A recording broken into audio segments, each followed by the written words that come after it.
사랑하는 성도 여러분, 1월 16일 금요일 아침입니다. 하나님의 은혜와 평강이 함께하기를 축복합니다. 좋아요, 구독 꼭 눌러주세요. 우리 천만 성도 큐티하는 그날까지 함께 달려가도록 하겠습니다. 오늘 우리에게 주신 하나님 말씀은 마태복음 3장 1절로 10절까지 말씀인데요. 우리 1절에서 3절까지 말씀 같이 읽도록 하겠습니다. 그때 세례 요한이 이르러 유대 광야에서 전파하여 말하되 회개하라, 천국이 가까이 왔느니라 하였으니 그는 선지자 이사야를 통하여 말씀하신 자라. 일러서되 광야에 외치는 자의 소리가 있어 이르되 너희는 주의 길을 준비하라, 그가 오실 길을 곧게 하라 하였느니라. 아멘. 왕이 오셨습니다. 동방의 박사들이 누구도 인정하지 않는 그 왕에 대하여서 스스로가 별을 관찰하면서 달려왔습니다. 먼 길을 달려와서 아기 예수께 경배하고 돌아갔습니다. 가짜 왕 헤롯은 난리가 났습니다. 진짜 왕이 나타났으니까 가짜 왕 노릇하기 힘들잖아요. 그래서 진짜 왕을 제거하려고 베들레헴에 있는 2살 아래에 있는 모든 아이들을 죽였습니다. 예수님은 애굽으로 피신하였다가 다시 예언의 말씀처럼 돌아와서 나사렛에서 이제 거하게 되었습니다. 한 30년의 세월이 지났을까요? 자, 왕의 길을 예비하는 자가 나타났습니다. 이분이 왕이로소이다라고 외치는 사람이 한 사람이 등장했는데 그것은 바로 세례 요한입니다. 자, 세례 요한은 벌써 하나님께서 예비해 주셨던 사람입니다. 주님을 예비하기 위해서 이사야를 통하여서 벌써 예언하고 있었고요. 말라기를 통하여서 엘리야가 와가지고 자녀의 마음을 아버지께로 돌이키겠다, 이런 말씀 말라기 4장 5절에서 6절까지 말씀을 하고 있습니다. 그래서 하나님께서 이미 예수 그리스도께서 오심에 대하여서 먼저 알리고 준비하게 하시는 사람이 있었다라는 겁니다. 자, 그 사람이 바로 세례 요한인데요. 오늘 세례 요한이 등장합니다. 세례 요한이 나타나서 유대 광야에서 전파하여 말하되, 복잡한 거 싫다 이거죠. 그래서 복잡하고 사람관계 얽혀 있고 여러 가지로 생각이 복잡하면 광야로 나가야 됩니다. 광야는 침묵입니다. 조용합니다. 아무것도 없습니다. 들려지는 것은 오로지 바람소리 뿐입니다. 그곳에서 침묵 가운데, 조용한 가운데 하나님의 음성을 듣기 위하여 광야로 나아간다는 것은 우리에게 너무 중요합니다. 오늘 우리가 너무나 많은 사람들의 이야기와 매스컴의 이야기, 다양한 수없이 많은 우리가 소음들을 듣고 살아가지 않습니까? 오늘 우리 스스로가 광야로 가서 하나님의 음성을 듣기를 원합니다. 여러분들의 광야는 어디 있습니까? 스스로가 나만의 광야를 찾는 것도 좋은 방법이기도 합니다. 자, 광야에서 외칩니다. 그의 외침은 무엇입니까? 바로 회개하라, 천국이 가까웠다라는 것입니다. 자, 회개해야 된다. 천국을 준비하는 자는. 그러니까 회개를 하면 천국이 오는 것이 아니라 이미 천국은 예수 그리스도를 통하여서 오시는 거죠. 천국, 하나님의 나라에 왕이 있습니다. 그러면 그의 백성들이 있는데 하나님 나라도 있습니다. 천국 있고, 그리고 그 왕이 예수 그리스도십니다. 오셨잖아요. 그러면 그 왕을 맞이하고 그 왕의 다스림과 통치 속에서 살아가려면 지금의 삶의 상태로서는 안 돼요. 회개해야 돼요. 회개한다는 것은 후회하고는 달라요. 후회한다는 것은 그냥 있는 일에 대해서 내가 잘못했구나 이건데, 회개라는 것은 그 일에 대해서 뼈저리게 잘못했다고 생각하고 돌이켜서 삶의 방향이 전환되는 거예요. 완전히 삶이 바뀌는 거예요. 그래서 그 삶이 바뀌는 결과물로 인해서 회개에 합당한 열매를 맺고 살아가는 겁니다. 바로 요한의 외침은 이런 거죠. 예수님께서 이제 왕으로 오시는데 이 왕으로 오시는 예수님을 맞이할 준비가 됐느냐는 거죠. 지금 상태로는 안 돼. 지금 상태로는 우리가 율법에 묶여있고 자유하지 못하고 세상에 온갖 찌들어져 있는 죄로 묶여있는데 이것으로 인하여서 우리가 그 왕을 어떻게 맞이할 수 있을까? 그래서 요한은 말합니다. 회개하라, 회개하라. 회개만이 답이다라고 말합니다. 그래서 그러면 우리가 그 왕을 맞이하려면 어떻게 해야 할까요? 요단 강가로 와라. 그리고 나서 회개의 그 결과로서, 회개의 표시로서 세례를 주게 됩니다. 이것은 이제 예수님이 세례하고는 다르죠. 그래서 회개의 세례입니다. 그래서 회개의 세례를 하고 많은 사람들이 요한의 목소리를 듣기 위해서 광야로 나왔습니다. 그리고 들었습니다. 모두가 다 요한의 말에 귀를 기울이고 흥분하기 시작했습니다.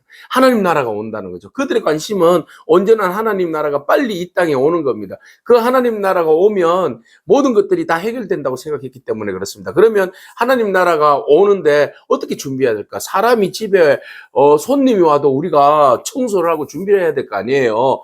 하나님 나라의 왕이 오시는데 우리가 그냥 맞이할 수 있겠습니까? 우리가 나름대로 우리 자신 스스로를 돌아보고 회개하고 때도 씻고 목욕도 하고 해야 되는 거 아니겠습니까?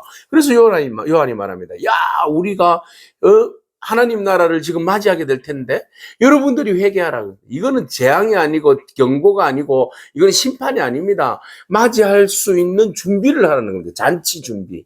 네, 하나님 나라의 백성으로서 이 잔치 준비를 하라는 겁니다. 이 이야기를 할 때 사람들은 막 흥분했습니다.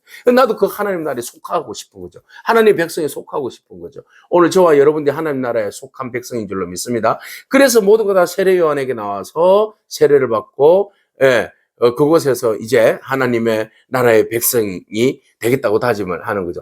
자, 여기에서 이 세례 요한은 아까도 말씀하셨듯이 말라기에서 이미 백성들을 하나님의 자녀들의 마음을 아버지께로 이제 돌이키는 그런 역할을 하는 사람이라고 말했잖아요. 엘리야가 와가지고 그 일을 하겠다라고 말라기에서 예언하고 있어요. 자, 그리고 이사야도 예언하고 있습니다. 이 세례 요한은 누군가 하면은 광야에서 외치는 자의 소리다. 맞죠? 광야에서 외치는 자의 소리입니다. 그래서 광야에서 외치는 자의 소리는 모든 것이 잠잠하고 소리가 없기 때문에 크게 들리는 거예요. 모든 사람이 귀 기울일 수 있는 소리예요. 시장에서 외치는 소리는 안 들려요. 똑같은 그냥 소음과 잡음에 묻혀서 그냥 사라지는 소리예요. 그러나 광야에서 외치는 자의 소리는 너무나 정확하고 뚜렷한 소리예요. 이 소리는 하나님의 메시지예요. 이 소리를 바라는 사람으로서 너희는 주의 길을 준비하라 그랬어요. 준비하라. 그가 오실 길을 곧게 하라 하였느니라. 네. 이제 하나님의 나라의 왕이 오시는데 우리가 그의 길을 준비하고 이제 그 길을 곧게 해야 된다. 그래서 그분이 오시는 것을 환영해야 될 거 아닙니까? 우리의 역할이 그거예요. 또 우리도 여전히 세례 요한처럼 우리도 다시 주님 오신 날을 준비하고 그 길을 예비하고 그 길을 곧게 해야 되지 않겠습니까?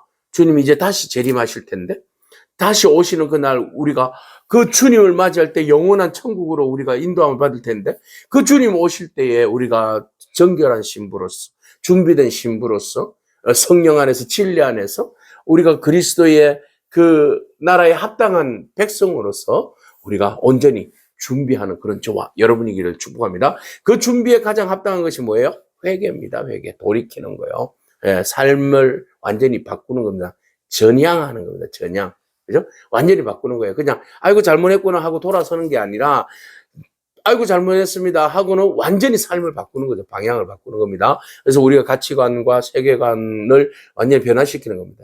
예전에는 내가 예수 없이 살았다면, 이제 하나님 나라에 합당한 백성으로서 모든 삶의 조건들과 방향들을 바꾸어 가는 겁니다. 이것을 우리가 성령님의 인도하심을 통하여서 우리가 바뀌어지는 거죠. 우리가 오늘도 주의 성령님께 간구하기를 축복합니다. 하나님 나라에 합당한 백성으로서의 언어 생활과 그리고 눈으로 보는 것과 귀로 듣는 것과 마음으로 생각하는 이 모든 것, 손으로 만지는 모든 것, 발로 움직이는 모든 것, 내 속에 있는 모든 영들이 참으로 그리스도의 합당한, 그리스도의 나라에, 하나님 나라에 합당한 백성으로 리모델링 시켜주세요, 하나님.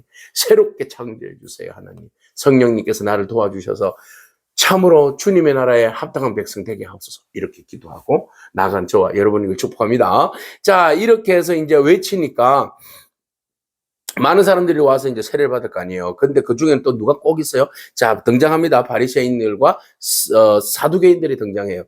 자, 이들은 굉장히 종교적 프라이드가 강한 사람입니다. 출신 성분이 좋습니다. 그리고 믿음이 좋습니다. 옷을 화려하게 입습니다. 경건의 모양이 끝내줍니다. 그래서 모든 사람들이 보면 옷자락만 봐도 와, 정말 화려하다. 그죠? 예. 그래서 모두가 다 부러워하는 그런 사람입니다. 그 사람들이 세례 요한에게 왔습니다. 세례 요한에게 오자 세례 요한이 됐던 그들에게 하는 소리가 이 독사의 자식들아 누가 너희를 가르쳐 임박한 진노를 피하라 하더냐. 아니 황당하잖아요. 누가 자기들을 향해서 욕해요. 그리고 이 사람들은요 독사의 자식이라고 하는 욕이 세상에서 제일 심한 욕이에요. 독사는 누군데요? 사탄이잖아요. 마귀잖아요. 마귀의 자식. 우리는 아브라함의 자식인데 무슨 소리 하고 있어. 우리 조상 아브라함의 자손인데 스스로가 아브라함의 자손인 것을 굉장히 그 높게 평가하고 프라이드 속에서 살아가는 그런 민족 아닙니까? 그런데 뭐 아브라함 자손이 아니라 독사의 자식이라 하니까 이 정말 막 이빨이 부득부득 갈리는 그런 이제 마음이 들 정도 아니겠습니까? 그런데도 요한은 직설형이에요. 바로 그냥 아닌 건 아니다라고 이야기하는 거죠. 이 독사의 자식들아. 임박한 심판이 너희에게 임박했는데 무슨 소리 하고 있냐? 예. 가르쳐 임박한 진노를 너희가 어떻게 피하겠냐? 이렇게 이야기합니다. 그래서 이 사람들이 지금 뭐 하러 왔어요? 회개하러 왔어요? 아니요. 현장 조사요. 항상 이 사람들의 등장은 물론 이들 중에 어떤 사람은 진정한 회개를 바라보면서 오는 사람도 있어요. 근데 많은 사람들은 저 뭐 하는지 가봐라. 저 사람들 많이 몰려있고 저 또 뭐 또 이상한 거 만들어가지고 또 우리한테 대항하는 거 아니야? 이런 이제 종교 지도자들, 사내들인과 대제사장이 이제 그런 마음이 있을 수 있어요. 그러니까 가봐라. 파송하는 거예요. 그래서 와서 보니까 이 사람들은 요한의 말을 듣고 광야에서 외치는 자의 소리를 듣고 마음의 심령에 회개하는 심령이 불릴 듯 일어나서 삶을 돌이키려고 하는 그런 마음이 아니라 어찌하나 보자. 또 뭐 잘못한 거 있으면 흠잡아서 어떻게 해볼까? 이런 생각들만 가지고 온 사람들이라는 거죠. 자, 이런 사람들은 껍데기만 있는 거죠. 끝은 화려해요. 모든 사람들이 우러러 볼 수 있을지 모르겠지만 그 속은 완전히 그냥 주님께서 늘은제나 말씀하신 거 회칠한 무덤요. 속에는 구더기가 덕실덕실한 그런 모습을 안고 있어요. 겉은 너무 회칠해서 화려하고 멋있어요. 껍데기는 너무 화려해요. 그러나 속은 비어있고 시끄럽고 더러워요. 이런 자들이 와서 요한에게 임하니까 요한 바로 보잖아요. 바로 직관이 있는 거죠. 그래서 그러므로 너희가 겉으로만 화려하게 하지 말고 합당한 열매를 맺어라 그랬어요. 합당한 열매를 맺어라. 말이 아니라 삶으로 너의 삶을 증명하라는 거죠. 하나님 나라의 합당한 삶을 너의 말이 아니라 행동으로, 삶으로 드러내라는 겁니다. 우리 말은 너무 잘하잖아요. 말잔치 너무 잘하잖아요. 근데 삶으로 우리가 기독교인인 것, 하나님 나라의 백성인 것을 우리가 이제는 좀 세상 가운데 드러내야 되지 않겠습니까? 오늘 우리가 적용점을 찾아보기를 원합니다. 오늘 우리가 내 삶으로 주 예수 그리스도를 증거할 수 있는 그런 오늘의 삶이 되기를 원합니다. 자, 그렇게 해서 세례 요한이 말하죠. 너희 독사의 자식들아, 그러면서 너희들이 심판을 받을 것이다. 회개에 합당한 열매를 맺어라. 너희가 아브라함의 조상이 아브라함이 우리 조상이라고 생각하지 말아라 그랬어요. 예, 말도 안 되는 소리 하지 마라. 너희가 무슨 아브라함의 자손이냐라고 이야기합니다. 하나님은 너희 이 돌들로도 아브라함의 자손이 되게 하시리라. 너희가 하나님의 말의 뜻에 합당하게 회개하고 따르지 않으면 이 돌들도 하나님의 자녀가 되게 하신다, 하나님이.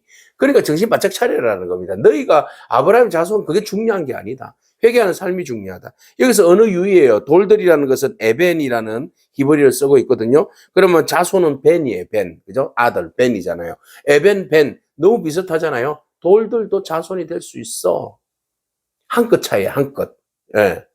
에벤, 벤. 이거 한 끗 차이야. 근데 뭔 너희가 뭐 아브라함의 자손이라고 그렇게 어깨에 힘을 주고 그래. 예, 그런 거 다 필요 없어. 다 필요 없고 출신 성분 너희의 뭐 자랑하고 싶은 그 모든 것 다 필요 없어. 오직 예수 그리스도 생명 앞에 모든 거 내려놓고 그리스도를 받아들이는 자, 회개하는 자만이 진정으로 하나님 나라에 합당한 사람이야. 그래서 도끼가 나무 뿌리에 놓였으니 좋은 열매를 맺지 아니하는 나무마다 지켜 불에 던져지리라. 이미 종말은 임했다. 주님께서 오시는 나라가 종말이에요, 사실은. 그 종말이 임했는데 좋은 열매, 좋은 나무들만이 수확이 되는 거예요. 그런데 열매 맺지 않는 자들은 나무들은 찍어서 그냥 불에 지옥에 던져버리겠다. 이거는 엄중한 심판이기도 하죠. 엄중한 심판이면서 또 동시에 구원으로서의 초대입니다. 오늘 우리가 심판으로 몰리는 것이 아니라 구원으로 초대되어서 하나님 나라의 합당한 백성으로서 살아가는 그런 저와 여러분이기를 축복합니다. 아멘. 기도하겠습니다. 주님 감사합니다. 말이 아닌 우리의 삶에 대전환이 일어나는 그런 삶이 되어질 수 있도록 주님 우리의 삶을 변화시켜 주시옵소서. 하나님, 우리가 늘 언제나 종교적으로 안전하다고 생각한 우리의 신분과 직분과 위치를 보면서 착각하지 않게 하옵시고, 하나님, 그것이 우리에게 중요한 것이 아니라 진실로 우리가 하나님 앞에서 어떤 존재인지를, 우리 자아를 먼저 정체성을 먼저 확인하고 주님 앞에 가장 겸손하고 가난한 모습으로 설 수 있는 저희들이 삶이 되게 하여 주시옵소서. 항상 우리의 신앙을 점검해보고 우리의 삶에 주의 성령의 열매가 맺고 있는지 맺히지 않는지 우리 자신들 돌아보아 그리스도의 피와 성령 안에서 회개하며 진리 안에서 아버지 하나님 합당한 그릇이 되어 주님의 나라에 온전히 쓰임받는 저희들의 삶이 되게 하여 주시옵소서. 항상 오늘을 살 때 종말론적인 생각으로 믿음으로 살아 아버지 하나님을 기쁘게 하는 삶을, 또 세상 사람들을 구원으로 초대하는 놀라운 은혜의 삶을 살기에 부족함이 없도록 우리의 삶을 축복하여 주옵소서. 예수님의 귀하신 이름으로 기도합니다. 아멘. 오늘도 믿음으로 승리하길 축복합니다. 아멘.